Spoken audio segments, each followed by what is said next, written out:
एक बार द्वारिका में सत्यभामा ने सुबह सुबह स्नान करके अपने श्रृंगार में घंटों बिता दिए। फिर वे प्रसन्न होकर भगवान श्री कृष्ण के पास आई और बोली, नाथ, मैंने शास्त्रोक्त विधि से स्नान किया है, गंगाजल, चंदन, पुष्प और मंत्रों से पूजा भी की है। अब बताइए, क्या आप मुझसे प्रसन्न हैं? भगवान श्री कृष्ण मंद मुस्कान के साथ बोले, हे सत्यभामे, तुमने नहाया अवश्य है, पर स्नान किया हो ये मैं नहीं मान सकता। सत्यभामा चौंकी और बोली, प्रभु, मैं समझी नहीं। मैंने जल से शुद्ध स्नान किया, पूजा की, फिर भी ये स्नान नहीं है। तब श्री कृष्ण ने समझाया, नहाने और स्नान में अंतर है। तभी द्वार पर एक सेवक आया। तब भगवान श्री कृष्ण ने सेवक से पूछा, कहो, इस समय सवेरे सवेरे किस लिए याद किया है? तो सेवक बोले, प्रभु को नमस्कार है, आपको माता द्रौपदी ने याद किया है।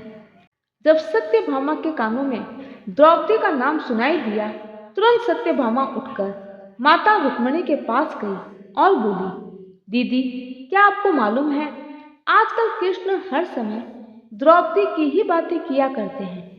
द्रौपदी के घर उनका आना जाना रहता है।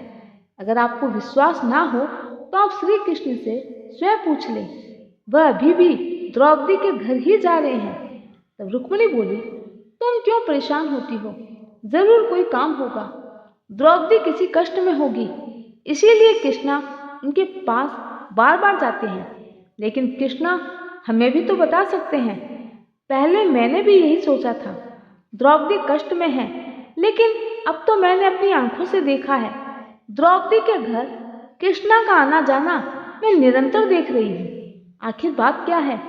आपको कृष्ण से पूछना चाहिए। तब रुक्मिणी बोली, तुम ही क्यों नहीं पूछ लेती? तभी भगवान श्री कृष्ण आ गए और सत्यभामा के मन की व्यथा जानकर पहले मुस्कुराए और बाद में बोले, हे रुक्मिणी, हे देवी सत्यभामा, मैं द्रौपदी के घर जा रहा हूँ। अगर तुम व्यस्त नहीं हो तो तुम भी चल सकती हो।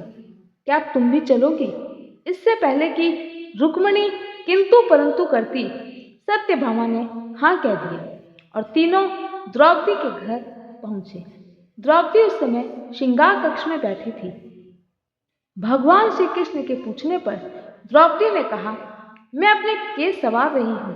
तब भगवान श्री कृष्ण बोले, इसकी क्या जरूरत है? तुम्हारी दोनों भाभी आई है, एक तुम्हारे बालों में तेल लगा देगी, दूसरी तुम्हारी चोटी बना देगी। तुम उन्हीं से क्यों नहीं कहती?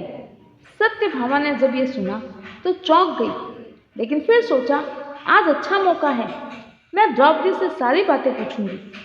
सत्यभामा पहले से ही बहुत गुस्से में थी, अतः जब कंघी बालों में लगी तो बाल खिंचा गए और एक आवाज आई, हे कृष्ण। सत्यभामा चौंक गई।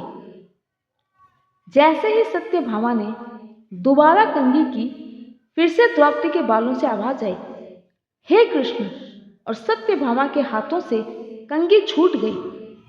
द्रौपदी ने पूछा, भाभी क्या हुआ, आपके हाथों से कंघी छूट गई? तब सत्यभामा बोली, जब मैं तुम्हारे बालों में कंघी करती हूँ तो कृष्ण की आवाज क्यों आती है? इतने में भगवान श्री कृष्ण वहां आते हैं और सब कुछ समझ जाते हैं और सत्यभामा को कहते हैं, हे सत्यभामा, तुमने मुझे स्नान और नहाने में अंतर पूछा था। इस पृथ्वी पर कोई ऋषि, कोई संत, कोई मुनि, कोई उपासक ऐसा नहीं है जो पूरे दिन में मेरा 3.5 करोड़ बार नाम जप करता हो। एक द्रौपदी ही ऐसी है जो हर दिन मेरा 3.5 करोड़ बार नाम जप करती है। हमारे शरीर में 3.5 करोड़ छिद्र हैं, अतः जब कोई मेरा हर दिन 3.5 करोड़ बार नाम जप करता है तो उसके हर एक रोम में मैं बस जाता हूँ। इसीलिए द्रौपदी के हर रोम छिद्र से यही आवाज आती है, हे कृष्ण। यही स्नान और नहाने में भी अंतर है। हे सत्यभामे, जब तुम जल से शरीर को धोती हो वह नहाना कहलाता है, लेकिन जब मन को अहंकार से, वाणी को कटुता से और आत्मा को विकारों से धोया जाए तब वह स्नान कहलाता है। तुम्हारे शरीर पर फूल है परंतु मन में ईर्ष्या, तो स्नान अधूरा है। तुम्हारी देह पर चंदन है पर हृदय में कटुता, तो वह सुगंध व्यर्थ है। सच्चा स्नान तभी होता है जब भीतर और बाहर दोनों शुद्ध हो। हे सत्यभामे, जल से नहाना शरीर को निर्मल करता है, पर प्रेम, सेवा और त्याग से किया गया स्नान आत्मा को निर्मल करता है। यही स्नान ईश्वर को प्रिय है।